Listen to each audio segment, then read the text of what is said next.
Rosès Cadaqués. 8 cols sur une boucle en 8 en VTT. Le profil de la randonnée. Le circuit sur la carte. Relevé GPS. En provenance de Yansa, un parking bien tranquille accueille mon van à la périphérie de Rosès, village à partir duquel j'entends faire décrire à mon VTT une double boucle au travers du cap des Créaux.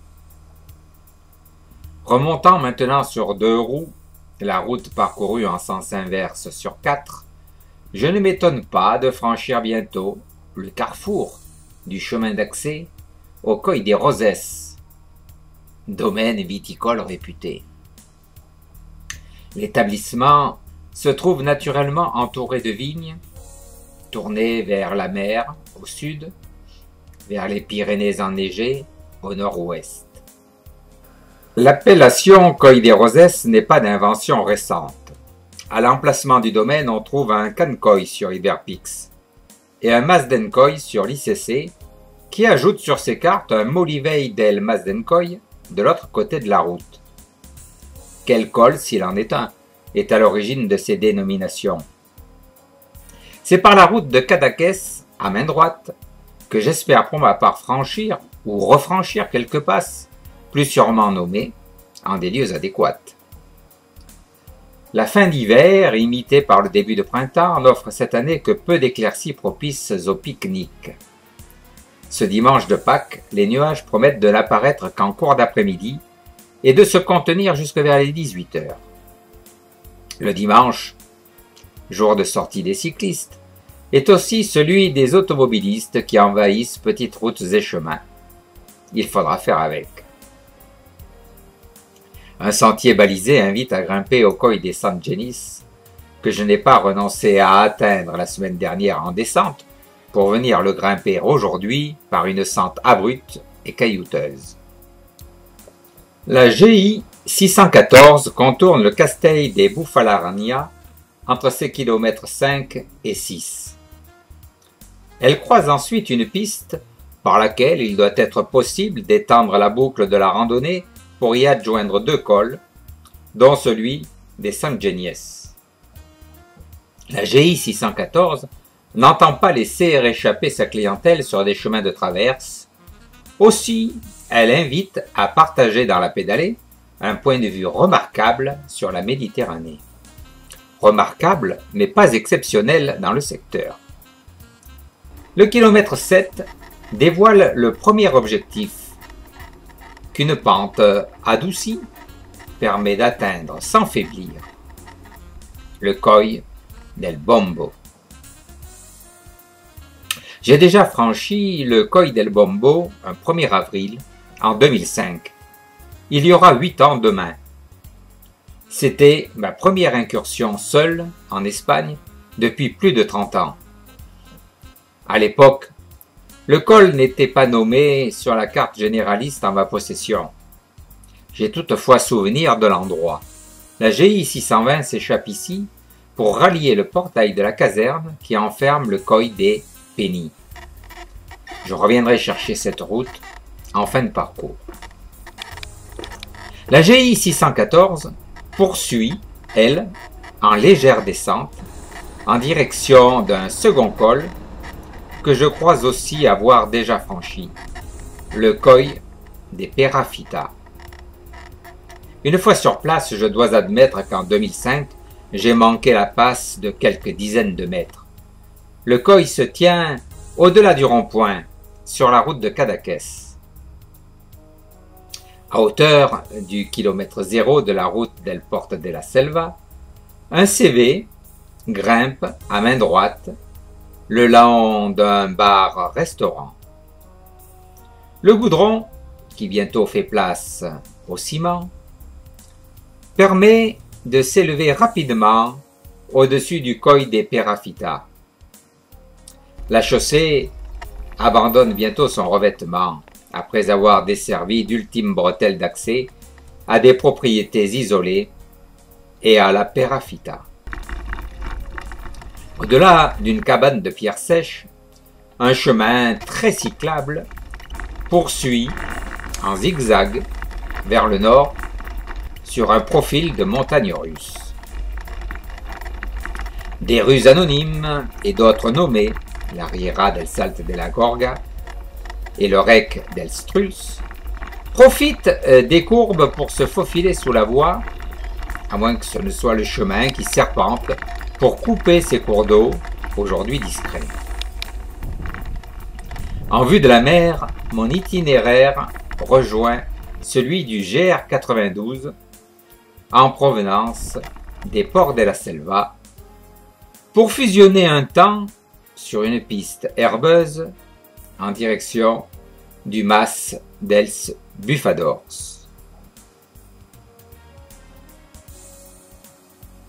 De moins en moins carrossable, la voie rétrécit vers le nord jusqu'à se présenter sous forme de sentier agréablement cyclable. Au détour d'un virage, un magnifique panorama fait place à un panorama sublime. Le sentier, soudain, se divise au lieu-dit Sobremas dels Bufadors. Le GR pique alors au sud en direction de Cadaqués, tandis qu'un chemin de pays approche un alignement de grands pins. Le parcours, maintenant balisé en jaune, garde à vue la Méditerranée. La progression se fait au travers de cols géographiques sur une étroite chaussée bien entretenue, qui permet d'arriver en selle en vue du Coll des Mao. Pour franchir la passe, il convient encore de contourner le Masveil. L'ICC, comme l'altimètre du GPS, situe le Coll des Mao derrière la ruine. Selon le point d'observation retenu, le Coll des Mao peut apparaître d'un côté ou de l'autre de la ferme. C'est sur la piste qui part au sud avant de remonter au nord-est qu'on obtient la vue d'ensemble la plus réaliste du Coll des Mao qu'aucune révolution culturelle, aucune réforme agraire ne pourrait déplacer. Depuis le Masveil, la boucle renoue tant avec les chemins qu'avec les GR. Le GR11 maintenant, ce qu'ignore un cairn, même doublé d'un panonceau. Soudain, la progression étonnamment rapide de cette première partie de randonnée se trouve freinée par quelques rochers qui mettent un terme au chemin et au bel élan qu'il permettait d'entretenir. Le sentier qui prolonge la voie longe une clôture électrique terminée par un portillon de même voltage. La sente dégringole en fond de vallée, sans que je ne songe à consulter la carte pour savoir pourquoi. Certes, je comprends qu'il s'agit de traverser des cours d'eau. Le premier coule dans une sorte de mini-mare, sans laisser voir où il déborde. Le sentier quitte la zone de pâturage protégé et gagne 7 mètres d'altitude, qu'il perd aussitôt, pour traverser franchement cette fois la Riera de Cala Tavellera. La remontée qui s'ensuit est franche à son tour, mais reste toutefois plus accessible que les grimpées effectuées la semaine passée au départ des ports de la Selva. Si la poussée doit répondre à la rudesse de la pente, peu à peu, elle devient moins malaisée et abandonne toute forme de résistance autre que celle imposée par la prise d'altitude.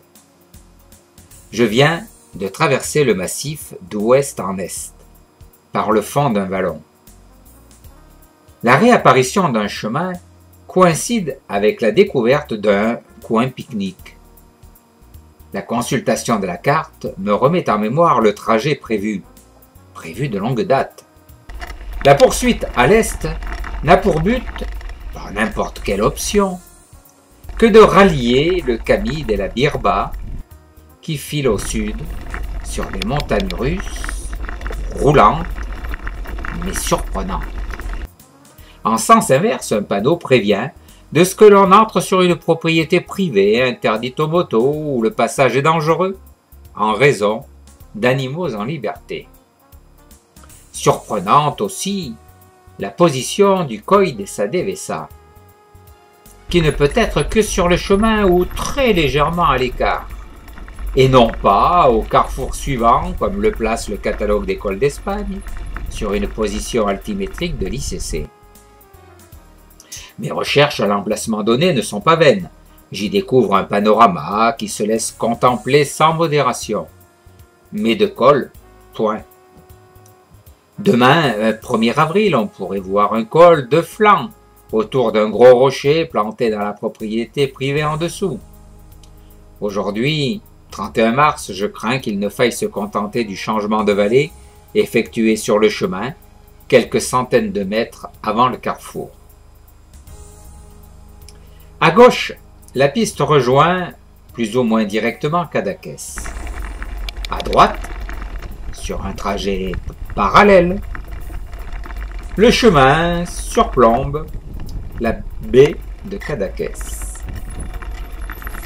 Un passage imprévu retarde la jonction avec le célèbre village, sans toutefois faire regretter les quelques pas à enchaîner entre des murs de pierre sèche.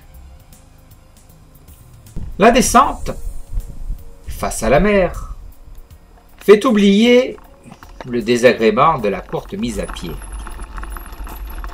L'endroit se mérite et voudrait qu'on ne le quitte plus, mais il faut revenir à la civilisation des automobiles qui pétaradent et enfument. La GI 614, sur laquelle il est dangereux de doubler, est une route étroite, sans surlargeur et extrêmement fréquentée en ce week-end prolongé de Pâques. Le village de Salvatore Dali attire des milliers de visiteurs.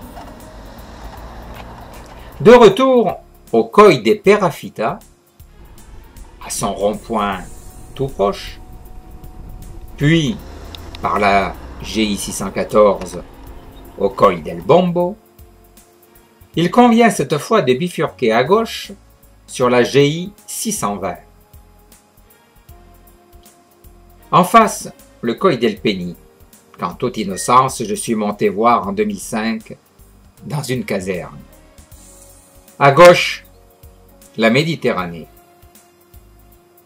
Dessous, maintenant, le Coy del Bombo, ou des Vidira.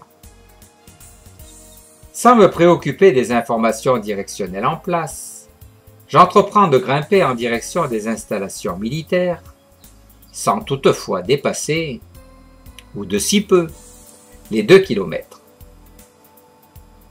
En frontière de la zona militar, à main droite, une piste grimpe en croiser une autre, au lieu dit Puig Alt, appellation du sommet voisin. La signalisation flèche le village de Rosès en tous sens. Une barrière rouge et blanche encadrée de panneaux n'a aucun rapport avec la zone militaire voisine, mais avec le parc naturel des Caps des Créous, restrictif mais accueillant. Il n'y a d'ailleurs pas à s'avancer très loin pour apercevoir, puis franchir, le Coy de les Forques. B de Joncots. Entre 2 petits sommets à l'ombre du Peni et le Puig Alt, le Coy de les Forques permet au chemin de basculer vers le cap des Norfeu. De retour à la piste principale, roulante, la boucle tutoie quelques dolmens, la Sista des Puig Alt, quelques cols géographiques, nichés entre les Pedres Negres et le Puig Rodó, puis entre le Pic Rodó et le sommet suivant, Autant de cols anonymes, en un si petit espace, cela fait désordre. Aussi le suivant prend le nom de Coy des Phytores. Le Coy des Phytores ne figure ni sur les cartes de l'ICC, ni sur celles d'Hyperpix. On le trouve en revanche mentionné sur le catalogue des cols d'Espagne, sur la liste des sites mégalithiques de l'Alt Empordà, sur Wikipédia, et sur le panonceau explicatif de la Sista, en tumul de la Tomba del General. D'autres documents relatifs au dolmen nomment le Coy del Phytor, Coy Alceda. La piste s'en va, montante, sans trop, jusqu'à une vaste courbe par laquelle on entre sur le plat de Les Gates. Ce plat traverse un col géographique nommé sur un document de la Generalitat de Catalunya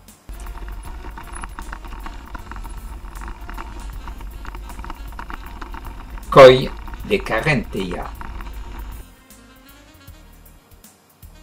Ce dolmen, qui a été déterré en 1987, est situé au Coll de Carrenteia, à côté de l'ancienne décharge du village de Roses. C'est maintenant en descente constante que la piste parvient au Coll d'en Fragem. Le Coll d'en Fragem sépare deux petits sommets de la Serrat de la Torre del Sastre. La fin de la seconde boucle se poursuit en descente jusqu'à la route de Roses.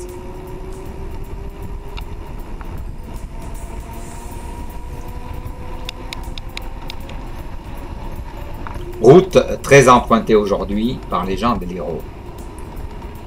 Cette double boucle restera mon meilleur souvenir de ce début d'année 2013. Le parcours allie des franchissements de col, des sections routières reposantes, malgré la circulation, d'autres muletières sur chemin et sentiers roulants, une petite partie poussante,